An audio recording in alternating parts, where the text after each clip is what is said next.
जय श्री राम, हर हर महादेव। इस वीडियो में हम बात करेंगे आषाढ़ मास में पड़ने वाली गुप्त नवरात्रि के बारे में।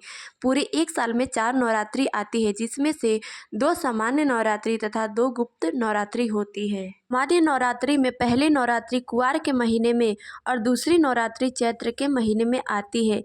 इन 2 नवरात्रियों में हम माता की पूजा पूरे ढोल नगाड़े और सामान्य रूप से करते हैं, जबकि गुप्त नवरात्रि में माता की पूजा साधक गुप्त रूप से करता है। गुप्त नवरात्रि साल में 2 बार आती है, जिसमें से पहली गुप्त नवरात्रि माघ के महीने में तथा दूसरी गुप्त नवरात्रि आषाढ़ महीने में आती है।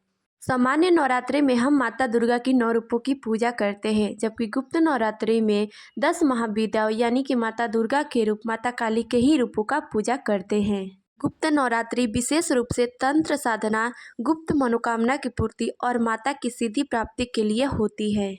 गुप्त नवरात्रि को साधक गुप्त रूप से ही करते हैं, तभी हमें इस नवरात्रि का पूर्ण फल प्राप्त होता है। हालांकि सामान्य नवरात्रि और गुप्त नवरात्रि दोनों की अपनी अपनी महिमा और विशेषता है। दोनों नवरात्रि अर्थात सामान्य नवरात्रि और गुप्त नवरात्रि दोनों में माता दुर्गा के रूपों की ही पूजा की जाती है। तो आइए अब हम जान लेते हैं 2024 में आषाढ़ मास की गुप्त नवरात्रि कब से कब तक है तथा कलश स्थापना का शुभ मुहूर्त क्या है, इत्यादि बातों के बारे में हम जानते हैं। इस साल यानी 2024 में गुप्त नवरात्रि की शुरुआत 6 जुलाई दिन शनिवार से होगी तथा इसका समापन 15 जुलाई दिन सोमवार को होगा। गुप्त नवरात्रि की अष्टमी तिथि 13 जुलाई को तथा नवमी तिथि 14 जुलाई को होगी। यानी आषाढ़ मास की गुप्त नवरात्रि पूरे 10 दिन की होगी, जिसमें 10 महाविद्याओं की पूजा साधक द्वारा की जाती है। आइए अब हम जान लेते हैं गुप्त नवरात्रि की घट स्थापना के शुभ मुहूर्त के बारे में। गुप्त नवरात्रि की घट स्थापना का शुभ मुहूर्त 6 जुलाई दिन शनिवार को प्रातः 5:29 से लेकर प्रातः 10:07 तक ही रहेगा तथा अभिजीत मुहूर्त 6 जुलाई प्रातः 11:58 से लेकर दोपहर 12:54 तक रहेगा। यानी कि अभिजीत मुहूर्त में किया गया कोई भी कार्य शुभ फलदायी प्राप्त होता है। प्रतिपदा तिथि 6 जुलाई प्रातः 4:26 से शुरू होगा तथा इसका समापन 7 जुलाई 4:26 पर होगा। तो आइए अब हम जान लेते हैं गुप्त नवरात्रि के पूजा विधि के बारे में। इस दिन सूर्योदय से पूर्व उठकर स्नान ध्यान कर पूजा का संकल्प लेकर घट स्थापना कर माता काली की रूपों की पूजा करनी चाहिए।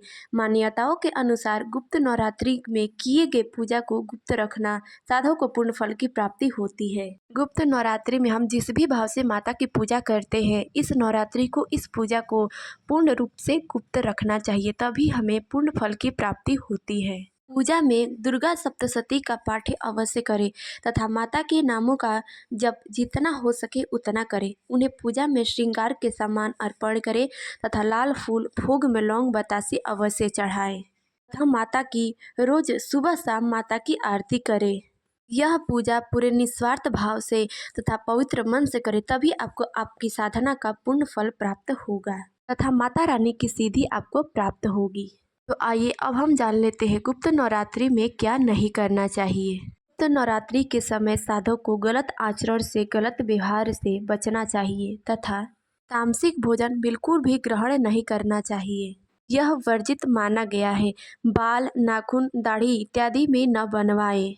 माता को आक, मदार, दूब, तुलसी तथा भोग में बिल्कुल भी न चढ़ाएं तथा बहुत ही महत्वपूर्ण बात यह कि आपके द्वारा कभी भी इन दिनों में किसी की आत्मा को ठेस न पहुँचे, यानी सबके साथ प्रेम भरा व्यवहार करें। तो आइए अब हम जानते हैं कि गुप्त नवरात्रि में क्या करना चाहिए, जिससे माता की कृपा हम पर सदैव बनी रहे।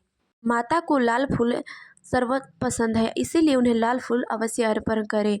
पूजा गुप्त रूप से करें तथा भोजन में सात्विक आहार ही ग्रहण करें तथा ब्रह्मचर्य का पूरे निष्ठा के साथ पालन करें।